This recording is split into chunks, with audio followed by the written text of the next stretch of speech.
नमस्कार दोस्तों, स्वागत है आपका हमारे चैनल फैक्ट्स पर। मैं हूं आपका होस्ट आकाश। आज हम आपको लेकर चलने वाले हैं दुनिया की सैर, लेकिन ये सैर थोड़ी अलग होगी।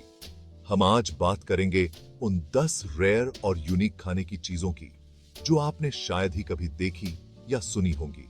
क्या आपने कभी सोचा है कि दुनिया का सबसे महंगा खाना क्या होता है, या फिर ऐसा कौन सा फल है जिसे कई देशों में बैन कर दिया गया है? तो चलिए इस एक्साइटिंग सफर की शुरुआत करते हैं और जानते हैं दुनिया के 10 सबसे रेयर और यूनिक खाने की चीजों के बारे में।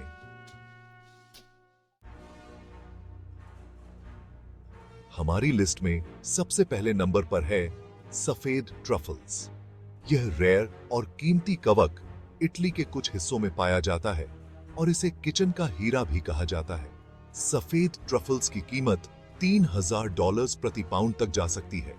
इसकी वजह है इसकी रेयर और खेती न कर पाने की चुनौती। इन्हें ढूंढने के लिए ट्रेन्ड कुत्तों का यूज किया जाता है। सफेद ट्रफल्स का स्वाद थोड़ा मीठा, थोड़ा नमकीन और थोड़ा लहसुन जैसा होता है। इसकी एक चुटकी भी किसी भी डिश का स्वाद बदलने के लिए काफी होती है। ये टीका है। जय श्री कृष्ण। दूसरे नंबर पर है कोपी लुवाक, जिसे सिवेट कॉफी भी कहा जाता है। यह दुनिया का सबसे महंगा कॉफी है और इसकी वजह है इसका यूनिक प्रोडक्शन तरीका। यह कॉफी एक खास किस्म के जानवर सिवेट कैट की मदद से तैयार की जाती है। सिवेट कैट कॉफी के फल खाते हैं, लेकिन वे सिर्फ बाहरी गूदे को पचा पाते हैं। बीज उनके पाचन तंत्र से बिना पचे ही बाहर निकल जाते हैं। कोपी लुवाक की कीमत $500 प्रति किलोग्राम तक हो सकती है। इसका स्वाद चॉकलेट, कारमेल और वेनिला के नोट्स के साथ मीठा और स्मूथ बताया जाता है। तीसरे नंबर पर है ब्लोहुंडर कवीर, जिसे गोल्डन कैवियार भी कहा जाता है। यह दुनिया का सबसे रेयर और महंगा कैवियार है, जो अल्बिनो स्टर्जन मछली के अंडों से बनता है। ब्लोहुंडर कवीर का रंग हल्का पीला या सुनहरा होता है, जो इसे अन्य प्रकार के कैवियार से अलग बनाता है। इसकी वजह है अल्बिनो स्टर्जन मछली में मेलेनिन की कमी। ब्लोहुंडर कवीर का स्वाद नमकीन, मलाईदार और थोड़ा नटी होता है। इसकी कीमत $25,000 प्रति किलोग्राम तक जा सकती है।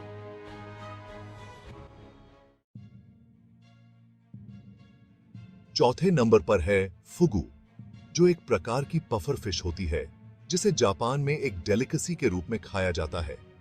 फुगू का स्वाद और उसकी तैयारी का तरीका इसे खास बनाता है और यह जापान में एक डेलिकेसी मानी जाती है। लेकिन फुगू को खाने में एक खतरा भी होता है, क्योंकि इसके कुछ अंगों में टेट्रोडोटॉक्सिन नामक जहर पाया जाता है। यह जहर इतना खतरनाक होता है कि साइनाइड से 1200 गुना ज्यादा खतरनाक होता है। यह जहर इंसान के नर्वस सिस्टम को प्रभावित करता है। अगर यह जहर शरीर में चला जाए तो यह सांस लेने में दिक्कत और यहां तक कि मौत का कारण भी बन सकता है। फुगू को केवल लाइसेंस प्राप्त शेफ ही तैयार कर सकते हैं, जिन्हें इस जहरीले मछली को सुरक्षित रूप से साफ करने और पकाने के लिए स्पेशल ट्रेनिंग दिया जाता है। इन शेफ्स को कई सालों की कड़ी ट्रेनिंग दी जाती है ताकि वे फुगू को सुरक्षित रूप से तैयार कर सकें। फुगू को पकाने में जरा सी भी गलती जानलेवा हो सकती है, इसलिए शेफ्स को बहुत ध्यान से काम करना पड़ता है। फुगू का स्वाद हल्का और थोड़ा मीठा होता है और इसे खाने का अनुभव बहुत ही यूनिक होता है। इसे अक्सर साशिमी या चावल के साथ पकाकर परोसा जाता है और इसकी प्रेजेंटेशन भी बहुत आकर्षक होती है। फुगू खाने का एक्सपीरियंस एक्साइटिंग और खतरनाक दोनों होता है। यह डिश खाने वालों को थ्रिल और एडवेंचर का अनुभव कराती है। हालांकि फुगू खाने से हर साल कुछ लोगों की मौत हो जाती है, लेकिन फिर भी लोग इसे खाने का जोखिम उठाते हैं। लेकिन फिर भी यह डिश जापान में काफी पॉपुलर है।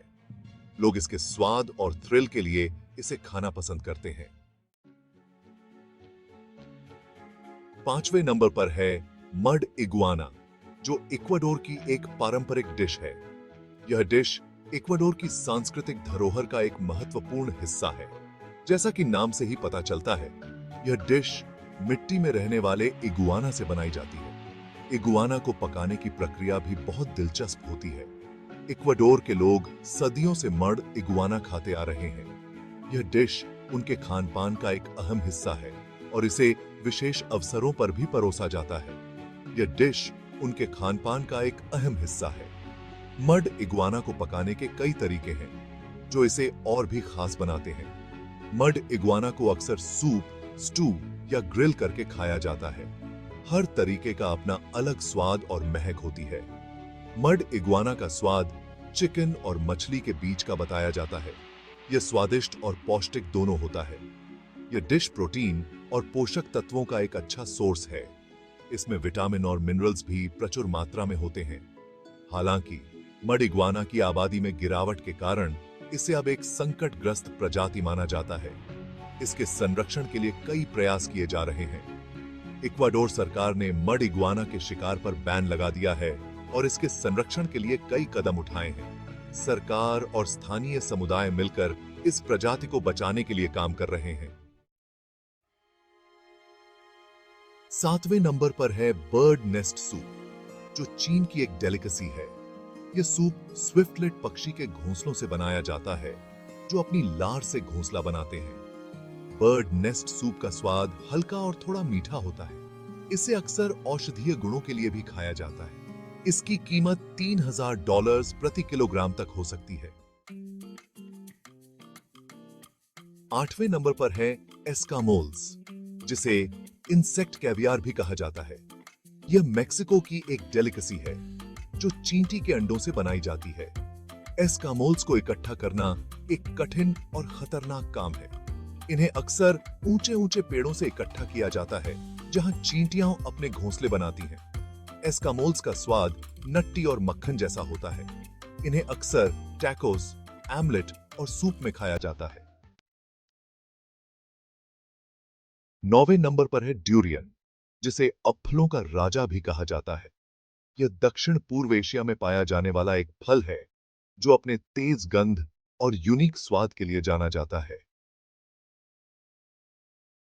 ड्यूरियन का गंध इतना तेज होता है कि इसे कई जगहों पर पब्लिक ट्रांसपोर्ट और होटल्स में ले जाने पर बैन है। कुछ लोगों को ड्यूरियन की गंध पसंद आती है, जबकि कुछ लोगों को यह सड़े हुए प्याज या गंदे मोजे की तरह लगती है। ड्यूरियन का स्वाद मीठा और क्रीमी होता है।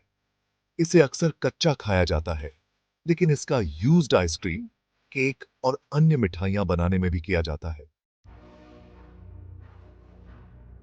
10वें और आखिरी नंबर पर है ब्लैक वाटरमेलन, जो जापान में उगाया जाने वाला एक रेयर तरबूज है। यह अपने गहरे काले रंग और मीठे स्वाद के लिए जाना जाता है। ब्लैक वाटरमेलन को होक्काइडो द्वीप पर उगाया जाता है, जहां इसे डेंसुके भी कहा जाता है।